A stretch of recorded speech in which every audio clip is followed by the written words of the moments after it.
Welcome to the Cozy Storytime, your peaceful space to unwind and relax.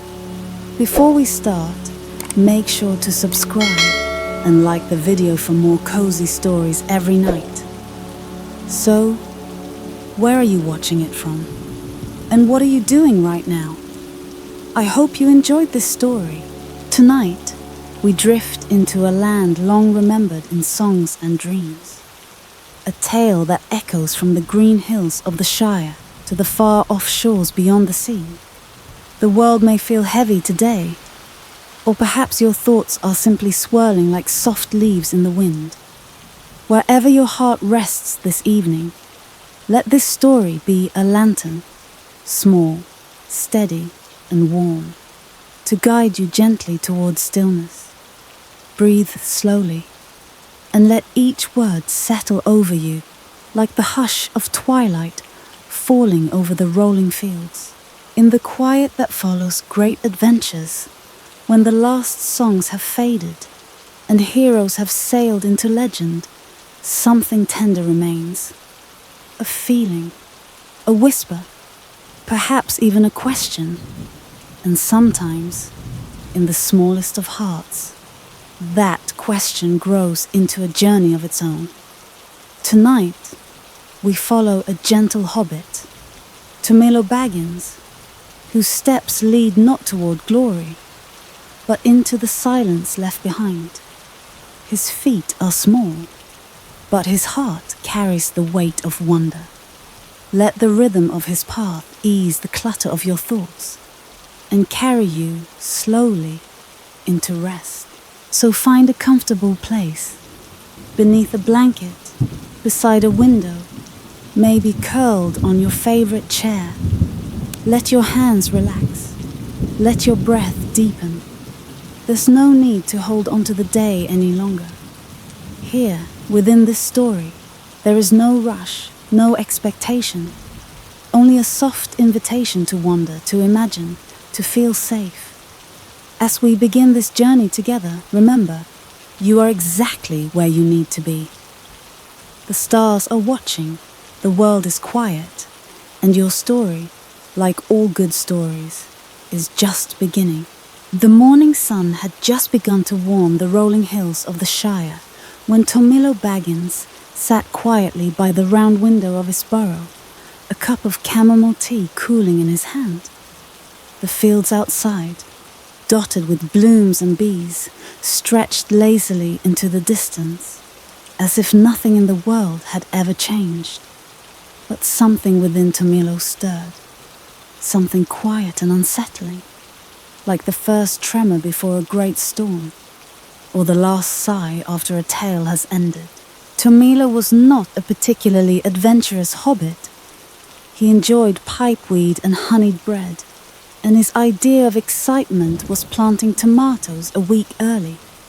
He lived in a tidy burrow inherited from his great-uncle Haldo, a cousin of the famous Bilbo Baggins, though the line was distant and the connection mostly forgotten in polite conversation. Tomilo was known in Hobbiton as a gentle, quiet sort, often seen sketching flowers or reading under old oaks. Yet lately, his evenings were filled not with books, but with dreams, strange ones. In them, he stood at the edge of a great sea, silver under starlight, while the sky above shimmered like music made visible. He awoke each time with the sound of waves still echoing faintly in his ears. He had tried to ignore it at first. Perhaps, he thought, he had eaten too much cheese before bed, or read too much poetry by the fire. But the dreams did not fade. If anything, they grew clearer with each passing night. Soon, they began to bleed into his waking hours. While tending his garden or walking the lanes of Hobbiton, he found himself looking westward without realizing it, caught in a trance of longing. The sensation was not unpleasant, only deeply unfamiliar. It was not a call to adventure, like the kind Bilbo or Frodo had once known. It was quieter, gentler, like the scent of rain before it falls, or the hush of a library when the story just begins. Tomilo knew the tales, of course. Every hobbit did. They were told in the Green Dragon Inn with tankards in hand and laughter on lips. Tales of the Ring, of Mount Doom, of brave Frodo and his steadfast Sam. But to most, they were stories, polished smooth by years of retelling. Few remembered the sorrow woven into them, the weight Frodo had carried, or the silence he left behind when he sailed west. Tomilo, however, had read the Red Book. He had studied the margins, the sketches, the quiet thoughts left behind in Frodo's gentle hand. And somewhere between the pages, he felt the same quiet ache begin to grow in him, not for glory, but for understanding. One evening, he climbed the hill and sat before the old party tree, now broad and majestic, its limbs brushing the sky like a living memory. The stars were beginning to blink above the horizon, and the western sky blazed gold and violet. There, in that hush, the feeling came strongest. It was not fear, nor longing for adventure. It was a yearning to remember something he had never known, to reach for a truth whispered long ago, before the world grew loud. Tears pricked his eyes, though he did not know why. The wind stirred, carrying the scent of salt and something older than time. That night, he did not sleep. He sat under the stars until morning, as though hoping they might speak. Over the next days, Tomilo became distant. He still smiled and nodded at neighbors, still bought his bread from Rosie's bakery and apples from old Hob Hayward's cart. But his mind was far away. He visited the library in Michel Delving and asked after anything written of the undying lands. Though most had little more than songs and myths, he wandered the edges of the Shire more than he stayed in his burrow, and sometimes he would sit beside the Brandywine River for hours, listening to its endless murmur, as though it might carry secrets from beyond the sea. Still, he told no one of the dreams or the strange pull inside him. Not yet. One afternoon, while cleaning a cupboard in his burrow, he found an old leather-bound journal tucked between dusty volumes of gardening notes and family recipes. The cover was worn, the pages brittle. Inside, written in a neat hand he recognized from the Red Book, was a letter, undated, unsigned, but unmistakably Frodo's. It spoke in brief, poetic terms of the sea, of light that does not burn, and of the quiet sadness of those who leave but do not forget. One line struck him deeply. Even those who are not called may hear the song if their heart is quiet enough to listen. Tomilo read it over and over, his hand trembling slightly.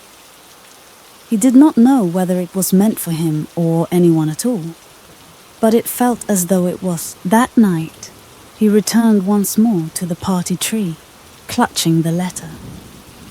The stars were clearer than ever, the sky unmarred by clouds, and the wind carried a strange hush. In that moment, Tomilo made a choice. Not a bold one, not a heroic one, but a small, steady decision rooted in something deeper than desire. He would follow the feeling. He would go west, not for glory or answers, but to listen, to see, to simply be where his heart told him to go. He did not know what he would find, or even whether there was anything left beyond the sea for someone like him. But he knew he could no longer stay still. As dawn broke over the green fields of the Shire, Tomilo Baggins began to prepare. He packed lightly, a few books, a journal, some lembas bread gifted by Sam many years ago, and the letter. He looked one last time at his garden, the sun catching on the dew, and felt both sorrow and peace. The road ahead was uncertain, but the path within him was clear. The last hobbit to feel the sea's call had begun his journey, not away from home, but towards something he did not yet understand. And with each step westward, the dreams grew quieter, replaced by a calm resolve that sang not of endings, but of beginnings still unspoken. The next morning, the Shire awoke to its usual rhythm.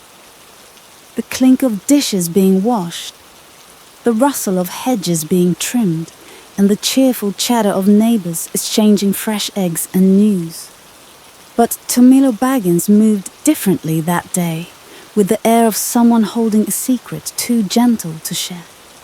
He walked the lanes, not out of habit but with intention, his eyes scanning old paths and familiar trees as if seeing them for the last time.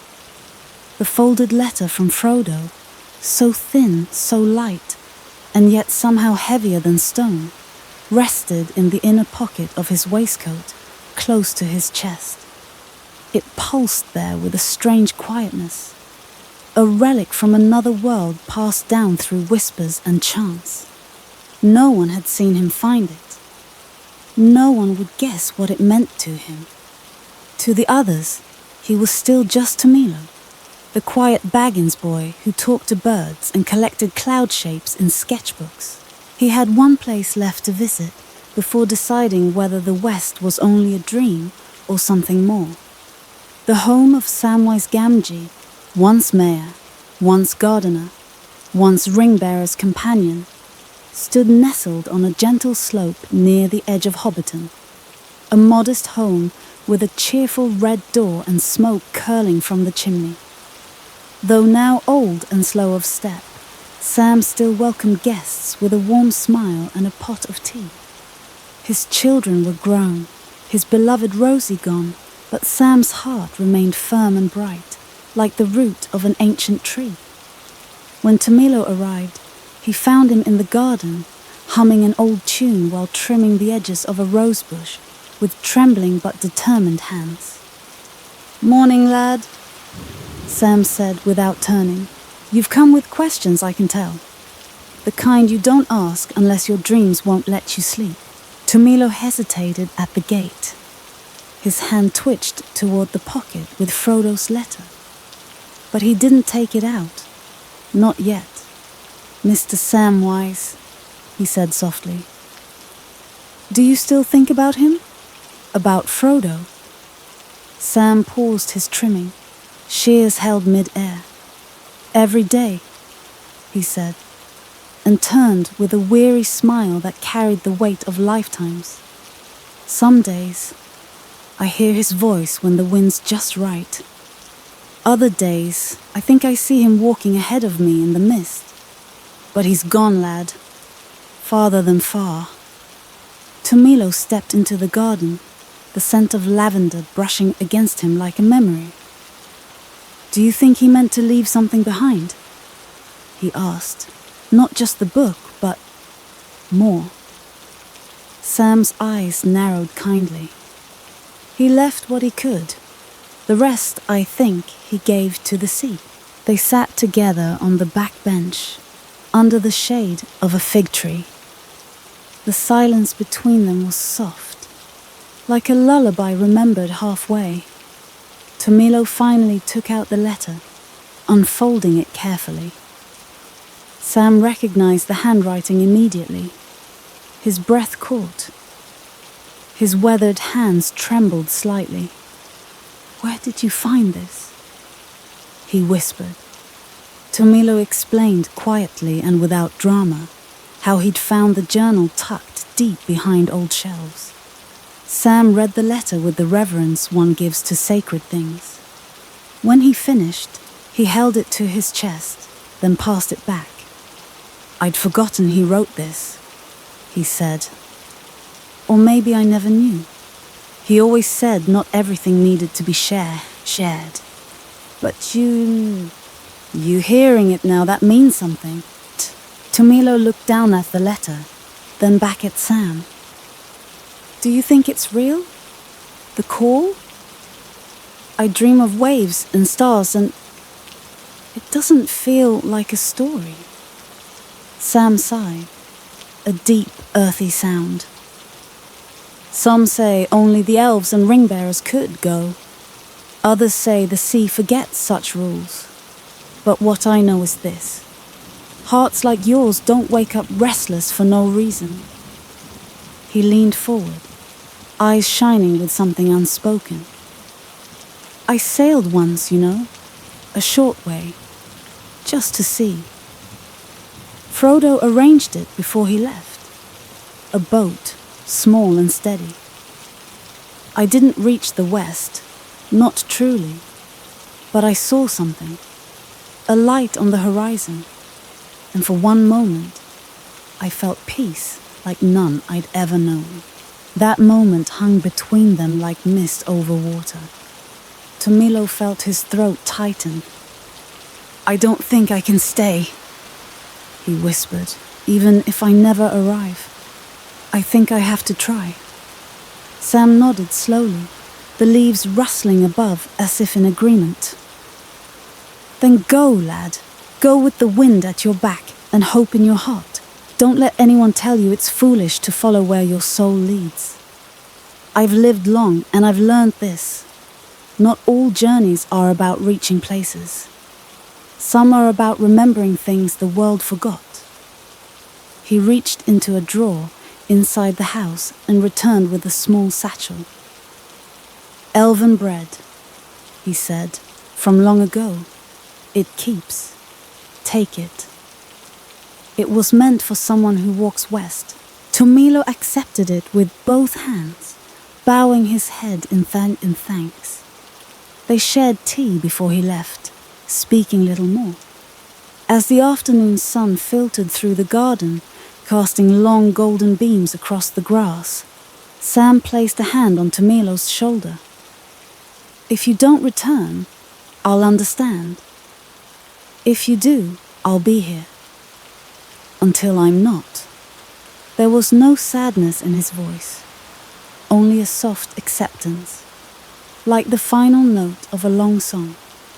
Tomilo left without looking back, his heart heavier and lighter all at once. That night, under stars sharper than they'd ever seemed, he sat beside the brandywine and wrote in his own small journal. Not a great record, not yet. Just thoughts, feelings, and a name. Frodo Baggins. Below it, another line. Even those who are not called may hear the song. In the days that followed, Tomilo began to plan. Not with boldness, but quiet resolve. He visited the outskirts of the Shire, buying small maps and modest gear. He asked subtle questions to travelers in Bree, listened for rumors of the West, and pieced together fragments like a puzzle no one else believed in. He kept Frodo's letter close, not as proof, but as anchor. And in moments of doubt, when the world seemed too large and he too small, he remembered Sam's words, and the hush beneath them. Some hearts were meant to follow the sunset, even if they were never invited to sail. The West called not with shouts but with song, and Tomilo had begun to hum its tune. The dawn came without ceremony on the morning Tomilo left the Shire. A soft mist blanketed the hills, clinging to the grass like an old friend reluctant to part. Birds stirred gently in their nests, and chimneys began to puff out threads of smoke across Hobbiton. But within the quiet of his burrow, Tomilo Baggins stood alone with his pack, already slung across his back. He had packed little, only what was necessary. A light bedroll, a tin kettle, a worn journal, a few bundles of lembas from Sam, and Frodo's letter. Everything else. His garden tools, his favorite cup, even the thick quilt his mother had sewn for him all, he left behind, knowing that the journey ahead would not have room for such things. He stepped outside just as the first rays of sunlight touched the tips of the party tree's branches, and he did not look back. He left no note, no farewell, only a tidy kitchen and a house swept clean, as if he had merely stepped out to gather mushrooms. That was how he wanted it. The Shire did not need another tale of departure, another sad goodbye. Besides, no one would expect much of Tomilo Baggins. He was quiet, gentle, and rarely left Hobbiton at all. His absence would be like the shift of a breeze, noticed perhaps, but not mourned. Only Samwise would understand, and even he had said nothing when they last spoke, only placed a firm hand on Tomilo's shoulder and nodded. It was a blessing in its own way. Words would have made it harder. And so, with the sound of his own footsteps as company, Tomilo passed out of the lane, past the hedgerows heavy with dew, and took the westward road. The road from the Shire was familiar at first. He passed through the green fields, where he had once gone berry-picking, and through the edge of Tookland where the fields rolled in wild tilting patterns. The hobbits he passed greeted him kindly, none questioning his small pack or his determined walk. They assumed he was off to visit cousins, perhaps, or on some gentle errand for the library in Michel Delving. No one imagined he was walking out of the world as they knew it, and in a way, neither did Tomilo. Not yet. The land still felt close, like a blanket around his shoulders. Only at night, when he made camp under trees or by trickling streams, did he begin to feel the difference creeping in, the world growing quieter, wider, more unknown with each mile west. After 3 days, he reached Bree. The town still stood, nestled among the hills like a great old kettle left to simmer. It was larger than he remembered from the stories, but just as full of chatter and clatter. The men and hobbits mingled there without fuss, though Tomilo found the noise jarring after the hush of his solitary walk. He took a room at the Prancing Pony, which still bore the name and feel of tales long past. The innkeeper, a cheerful fellow named Bram Butterbur, grandson of Barlaman, welcomed him with a steaming bowl of stew and a curious look. "Not often we see Bagginses these days," he said, eyeing Tomilo's travel-worn coat. "Headed far?" Tomilo only smiled and shrugged. "Just west," he said simply, and that seemed enough. That night, as he sat beside the hearth with a cup of cider, an old dwarf took a seat beside him. His beard was silver as ice, embroidered with copper rings, and his eyes were the color of ancient stone. "You look like one who's chasing the last echoes of a song," the dwarf said without introduction. Tomilo blinked, unsure how to respond. The dwarf chuckled. "Aye, don't worry.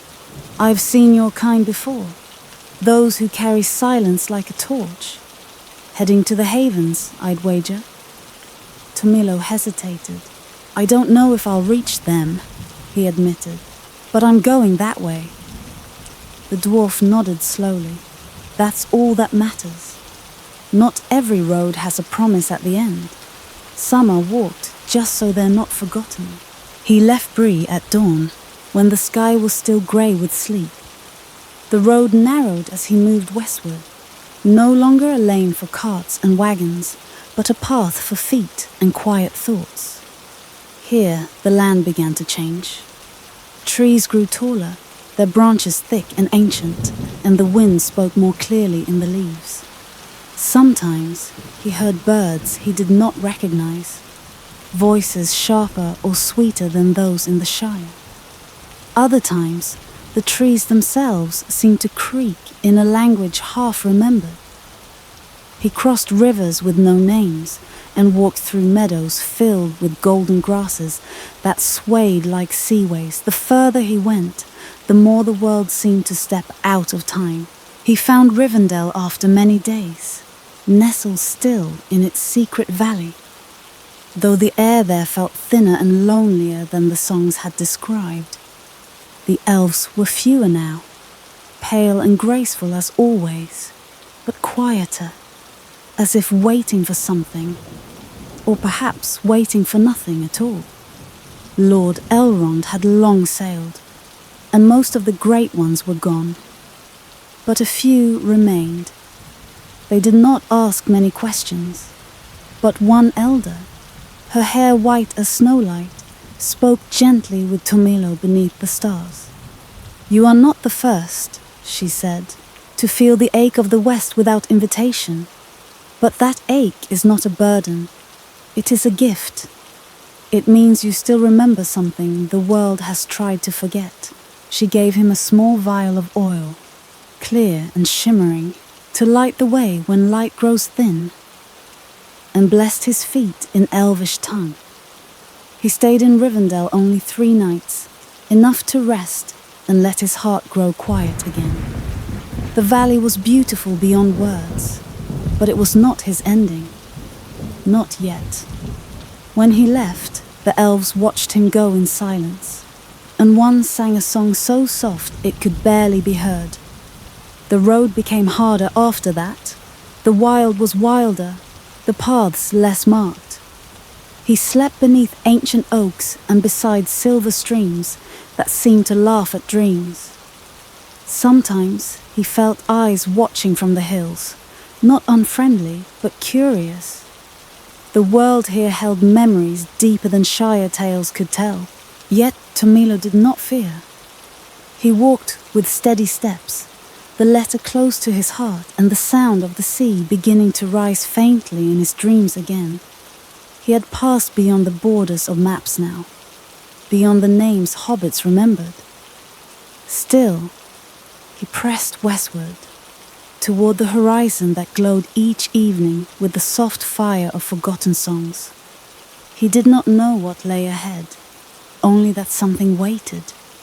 Not for him, perhaps, but for someone like him. And that was enough. The sea's breath touched Tomilo Baggins long before he saw its waves. It came to him in the hush between trees and in the scent of salt that rose gently on the evening wind. After weeks upon the wild road, past the foothills and forgotten stone markers, past meadows where no footsteps lingered, he finally came to the edge of the world, where the land sighed and the sea began. The grey havens, whispered in bedtime tales and sung of in soft elvish lullabies, unfolded before him not as a grand port bustling with sails and song, but as a quiet shore beneath silver skies. There were no crowds, no fanfare, only the long wharf of pale wood stretching into the mist, and a few elves who remained, waiting for something that might never come. He stood there, still and small, at the edge of it all. The sea stretched vast before him, shimmering with an otherworldly glow, like light remembered from dreams. Gulls wheeled silently overhead, their wings bright against the clouds. The havens were near empty now. Of the great ships that once bore Frodo, Gandalf, and the elves of old across the straight road to Valinor, only one remained. It rested in quiet dignity, moored and unmoving, its sails furled tight, its timbers kissed by sea mist. It was not meant to sail again, not unless called. Yet, as Tomilo gazed upon it, something stirred within him, like a note of music awakening after long silence. An elf stood nearby, tall and grey, his hair silver as moonlight and his eyes reflecting the horizon. "You've come far, child of the Shire," he said without turning. His voice carried like a breeze through reeds. "But the ships are not yours to claim." Tomilo didn't flinch. "I know," he said, voice soft. "I wasn't called by the sea, not in the way Frodo was. I have no ring, no great deed, but something in me. It won't be quiet." The elf regarded him then, with eyes that had seen the first light, and said nothing for a long while. Then, with gentleness, "Not all songs must be sung with fanfare. Some are whispered and still move the heart of the world." Tomilo stepped closer to the ship, the worn planks creaking beneath his feet. It was a beautiful vessel, though weathered with years. Its lines were elegant, its mast strong. Carved upon the prow was a swan in flight, wings outstretched toward a horizon only the elves remembered. He placed a hand upon its side and closed his eyes. For a moment, nothing stirred. Then, in the stillness, he felt it, a pulse, faint as the heartbeat of the earth. Not a calling, but a recognition. The ship did not speak, but it remembered. It had borne great ones across the sea, and now it waited, not knowing why it had stayed behind when all others left. Perhaps this moment was why. He made camp near the shore, in a quiet grove where the sand met the roots of pine trees. The waves whispered him to sleep each night, and in his dreams he saw white shores and far green hills under a swift sunrise. Yet each morning he woke with the understanding that he could not simply board the ship and sail. The path was not that simple. The straight road did not bend for those not meant to take it. Or so he had believed. But doubt and hope wrestled in him like siblings beneath the skin.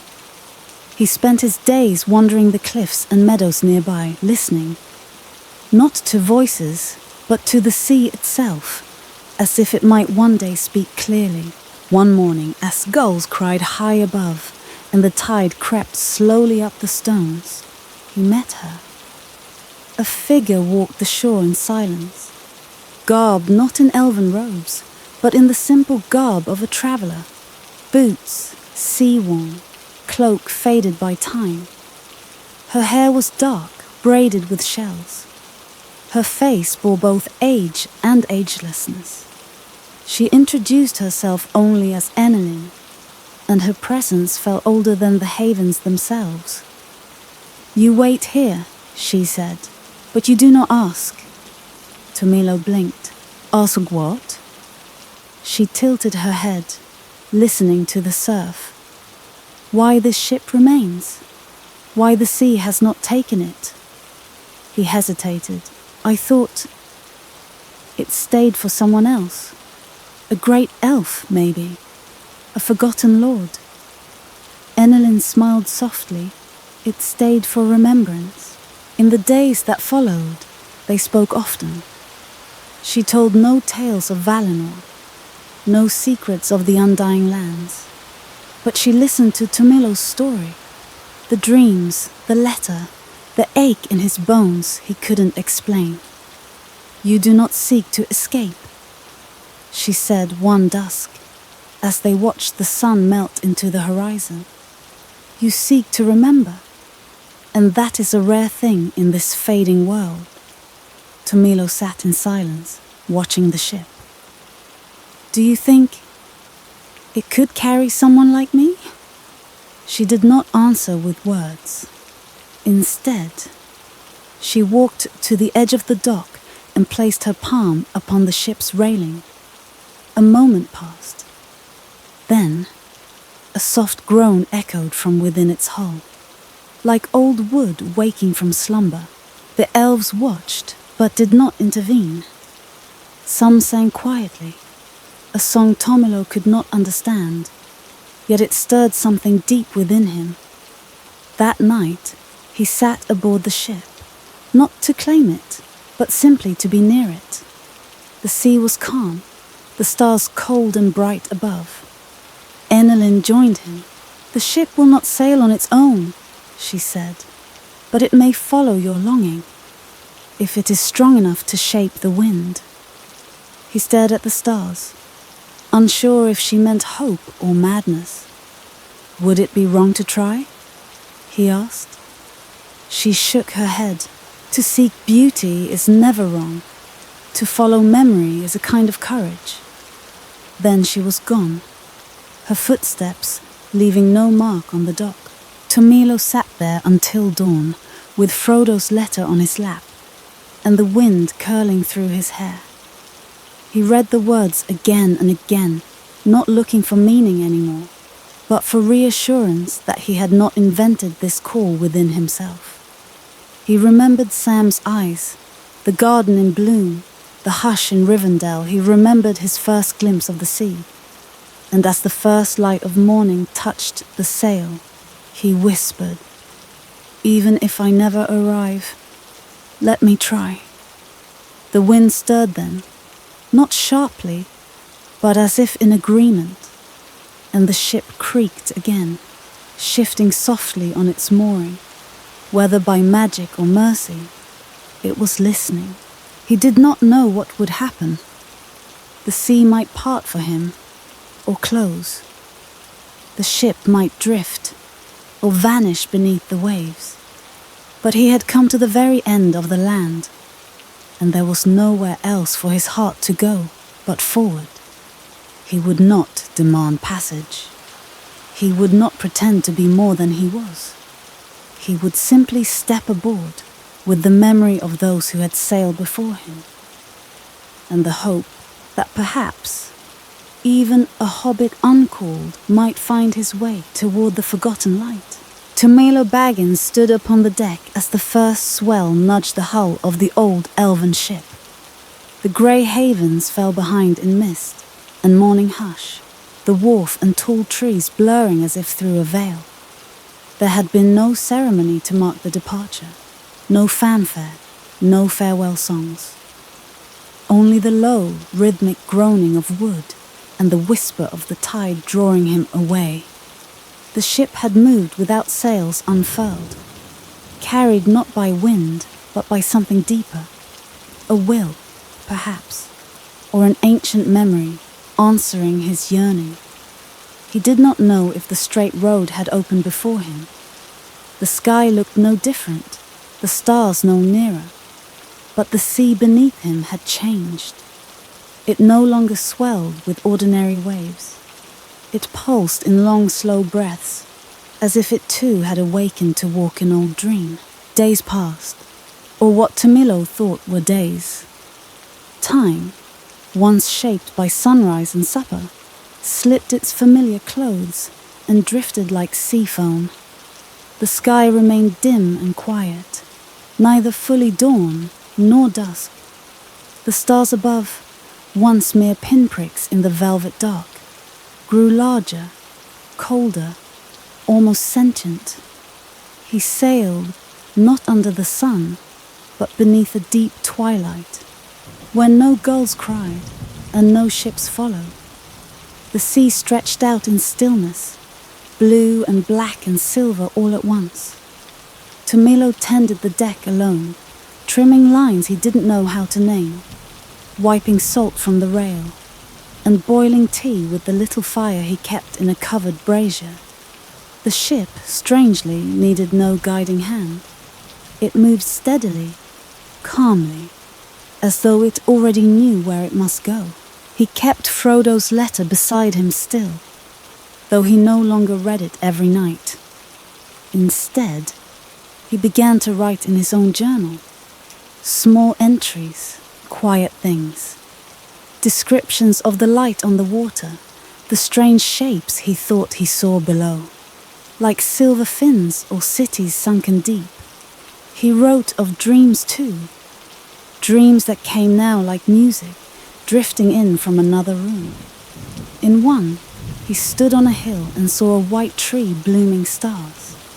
In another, he walked through a field where his feet left no mark, and someone ahead, just out of sight, was singing his name in a voice like bells. Sometimes he awoke with tears on his face, not from sadness, but from a sense of overwhelming beauty. He did not understand these visions, but he wrote them down faithfully, as if they were part of a larger memory he had forgotten. One night, as the ship floated through a field of starlit mist, he heard a voice.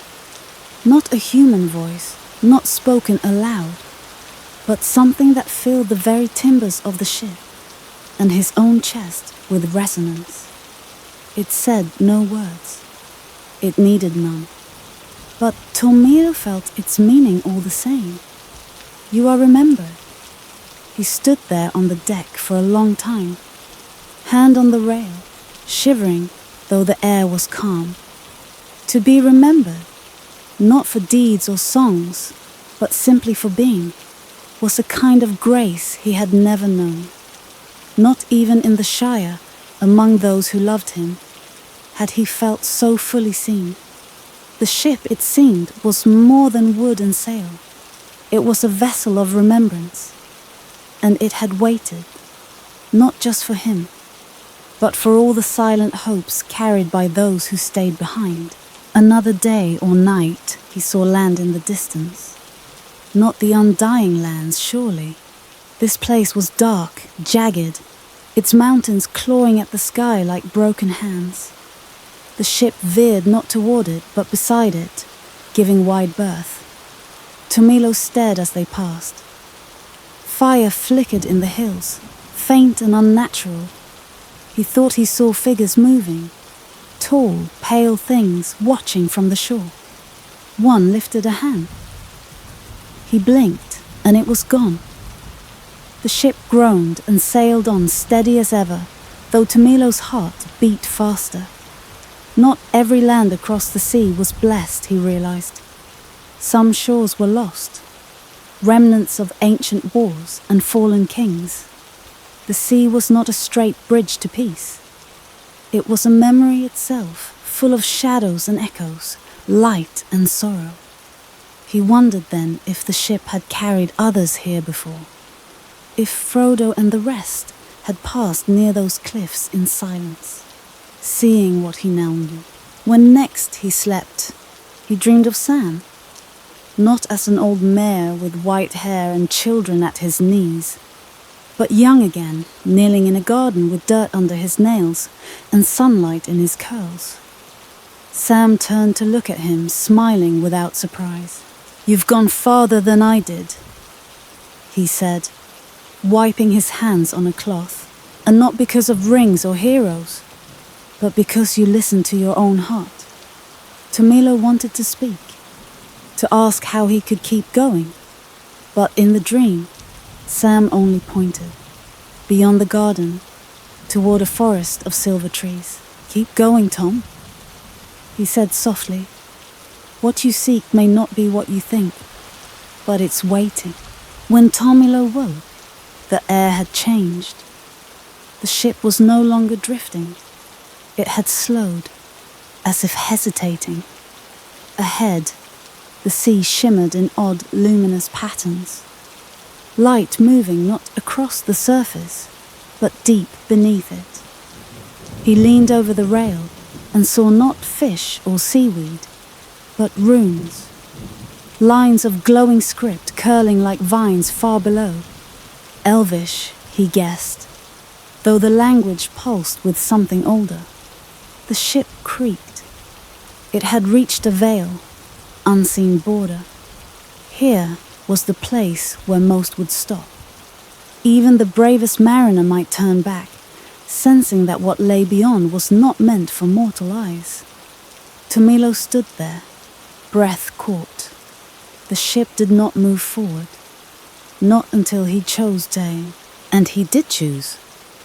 Not because he believed he would be welcomed, or even survive, but because he had come so far, and not for glory. He had come because something in him longed not to forget, not to let go of the stories, the songs, the dreams that were fading from Middle-earth like dew under sun. And if crossing meant losing himself to that memory, so be it. He touched the prow with both hands and whispered, "Let me carry them if nothing else." The ship shuddered. Then, slowly, it passed through the light. What lay on the other side was not immediately visible. There was no flash of heaven, no gates or cities of pearl. Only light, warm, golden, wrapping him in quiet. The wind sighed through the sails like a lullaby. The sea grew still again, but the ship moved as if towards something that welcomed it home. Tomilo stood at the bow, alone, yet not alone. He felt them. Frodo, Bilbo, Gandalf. Like stars one cannot touch, but always feels above. The journey was not over, but the forgetting was. He would remember. And in that remembering, he became more than just a hobbit of the Shire. He became a keeper of the last thread, sailing west on a road made of light. The sea, once vast and restless, became a mirror beneath the elven ship. Not of water, but of memory, reflecting not sky, but something older. The ship glided on this stillness, cradled by a silence so deep it almost had weight. Tomilo Baggins stood at the bow, his cloak still damp with salt air, though there was no breeze. Around him, the air shimmered faintly, like light bending around glass. He no longer knew how long he had been sailing. The passage of time seemed irrelevant here. No sun marked the day, no stars the night. All that remained was the warm hush that wrapped the sea like a lullaby. And somewhere in that hush, Tomilo felt the first trembling of arrival. Not with his eyes, but with something deeper in his chest. As if the land ahead had already placed its hand on his heart. He did not see the land at first. It emerged not from the horizon, but from within the golden mist itself. At first, it was only the suggestion of shape, the rise of a hill, the soft outline of a tree. Then din came the scent, not salt or pine, but something sweeter and ancient, like the breath of orchards long gone, of spring mornings remembered by stones. The light grew brighter, though it never dazzled. It was not sunlight, not entirely, but something gentler. A light that carried warmth without heat, that fell on the deck like silk. The ship slowed, not because of shore or anchor, but because the sea itself seemed to yield beneath it, easing the vessel into the arms of the Thaindabtun. Tomilo's breath caught. Before him, at last, lay a shore. But not of a white sand or cliffs as in tales. It was green, soft, alive, like the edge of a dream one longed to return to. He stepped off the ship with bare feet. The wooden gangplank unnecessary, for the vessel nestled right up to the mossy bank like a bird returning to nest. The ground was warm and quiet underfoot, and when Tomilo looked back, the ship remained, neither sailing away nor vanishing, but simply resting. Its task, for now, was complete. No elves waited to greet him, no heralds or guides, and strangely, he did not expect any. The silence of the land was not empty. It was full, vibrant, patient. Trees arched high above, not towering but graceful, their leaves glowing faintly as if lit from within. Flowers of impossible hue swayed though there was no wind. Tomilo walked forward, each step careful, though not from fear. It was reverence that held his gait. This place, he knew without doubt, was not meant to be rushed through. He came to a glade ringed with silver stones, smooth and tall. In its center stood a tree unlike any he'd seen. Even in the gardens of Rivendell, or the golden wood of LOTR. Its trunk shone like pale moonstone, and its leaves shimmered gold and blue at once, flickering as if in conversation. Beneath the tree was a bench of carved white wood, long curved arms reaching outward like wings. Tomilo sat slowly, fingers brushing the edge of the seat. It felt warm, not by weather, but by the presence of those who had sat there before. He closed his eyes, and then he heard them, not voices in air but in heart, soft murmurs, not words, but impressions. Frodo's laughter, distant but vivid, Bilbo's quiet humming, the low, thoughtful cadence of Gandalf, not ghosts, not dreams, just echoes.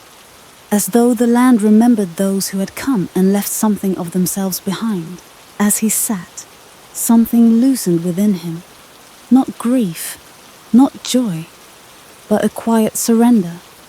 The kind that comes when one has travelled long, carrying questions not for answers, but to preserve the asking. He thought of his little home in Hobbiton, the gentle hills, the oak behind the garden. He thought of the gaffer long gone, and of Samwise, who once walked him home with stories of elves and stars. And he thought, too, of those who would never know this place, the ones who had remained behind, content with earth and ale, unaware that something vast and gentle waited beyond the sea. Yet Tomilo did not feel sorrow for them, only love. They belonged to the world that was, and he somehow had stepped beyond its pages, into the margin where the story folded into song. After a while or an eternity, he rose and walked on. The path before him curved gently, leading upward through silver-barked groves and fields, where the grass chimed faintly underfoot. The air tasted of honey and something like starlight. He came to a small stream, its waters impossibly clear, flowing not with urgency, but with music. He knelt, cupped his hands, and drank. It filled him not only with refreshment, but with memory, not his own, but the world's. He saw the birth of mountains, the first rising of the moon, the laughter of the Valar in times before time. It overwhelmed him, but did not harm him. Instead, it settled in his bones like warmth by the hearth. He sat for a long time beside that stream, knowing without words that each part of this land was alive in ways the world could no longer remember. As the path continued, he passed meadows where shadows danced not from light, but from music. Tunes that had shape, that moved through the flowers like companions. He followed the song, not with purpose, but trust. And there, atop a small hill, he found a book. It rested upon a pedestal of stone wrapped in ivy, its cover simple leather, untitled. He opened it and saw the names, written not in ink but in light. Frodo, Bilbo, Gandalf, Galadriel, Elrond, Samwise. Each name shimmered, alive, and at the bottom, a blank space waited. Tomilo knew without fear that the book was not a record of who had died, but of who had returned, not to life, but to memory, to the place where forgetting was no longer needed. He did not write his name. It was not time. The land did not ask that of him. Instead, he sat beside the book and listened as the pages rustled in wind that didn't blow. And in that sound, he felt peace. Not finality, but a deep understanding.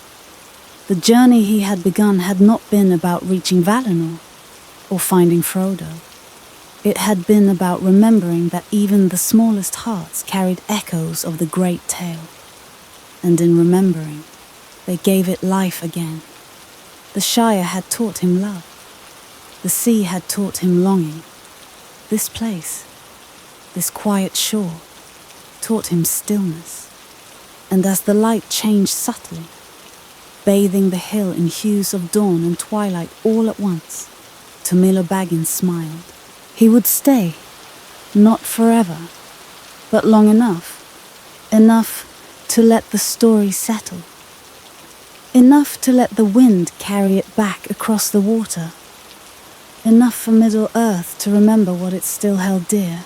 Tomilo awoke to birdsong, not the chirping of thrush or lark he knew from Hobbiton, but music deeper and older, melodies that circled each other in harmonies that needed no words. The morning was golden and soft.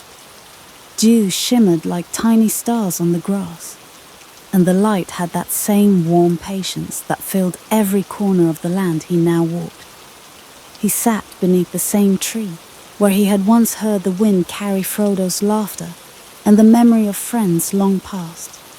But this time the silence was different. It was not waiting anymore. It was ready. Tomilo stood slowly, brushing the moss from his breeches, and felt something shift within him, a quiet readiness. The journey was not ending, not truly, but it was time for a return of another kind.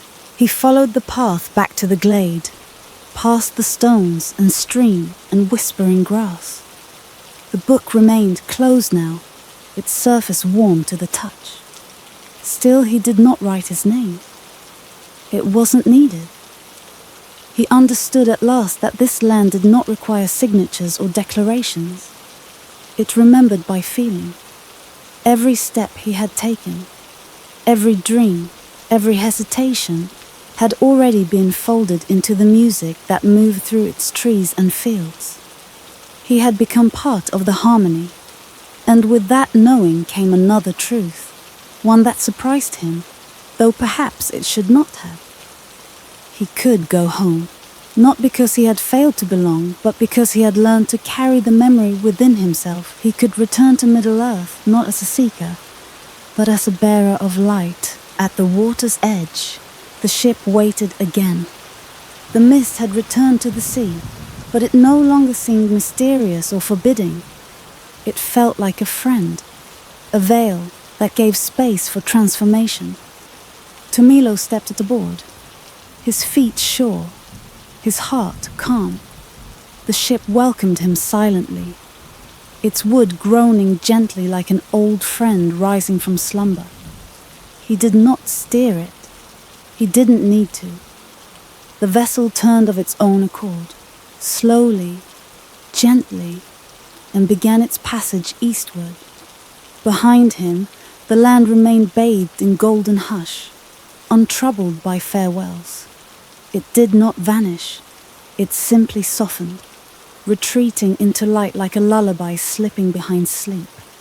Tomilo stood at the rail for a long time, watching, not holding on, but honoring. And then he turned his gaze toward the horizon he had once left behind. The voyage back was unlike the passage before. The sea was calmer still, as if satisfied that the journey had fulfilled its purpose. The scores above no longer pulsed with mystery, but shone with gentle constancy. He dreamed, but the dreams were not riddles now. They were memories, returned to him like gifts. He saw Sam planting a row of tomatoes with Marigold watching proudly. He saw Pippin dancing on a table with a mug raised high. He heard Rosie's laughter echoing through Bag End's open window, and even glimpsed old Lobelia with her walking stick, scolding children who stole her apples. These fragments came not with pain, but warmth. He had not lost them. He had simply needed to walk far enough to remember their weight. When the ship finally neared the shores of Middle-earth, the mist parted like old curtains drawn back by morning.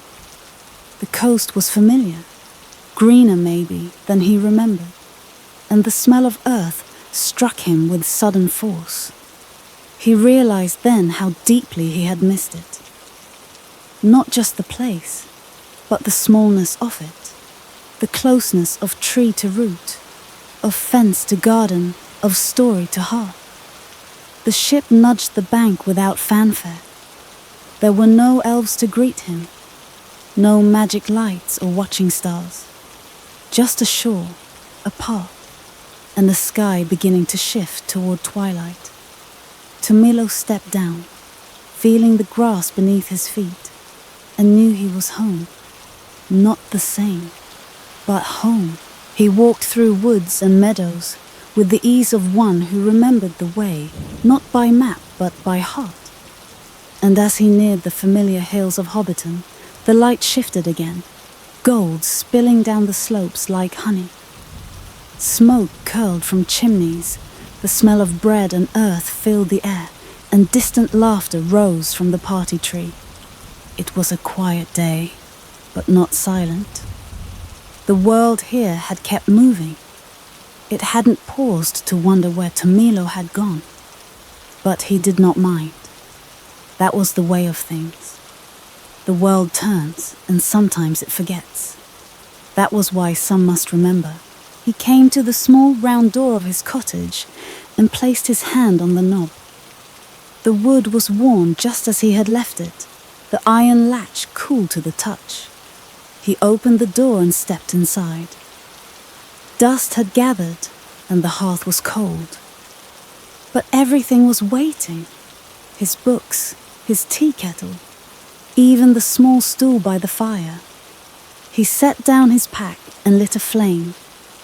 Soon, warmth spread through the room, and he sat in his old chair, hands cradling a cup of tea. Outside, evening settled over the Shire. Inside, memory and presence mingled like scent and smoke. That night, he began to write.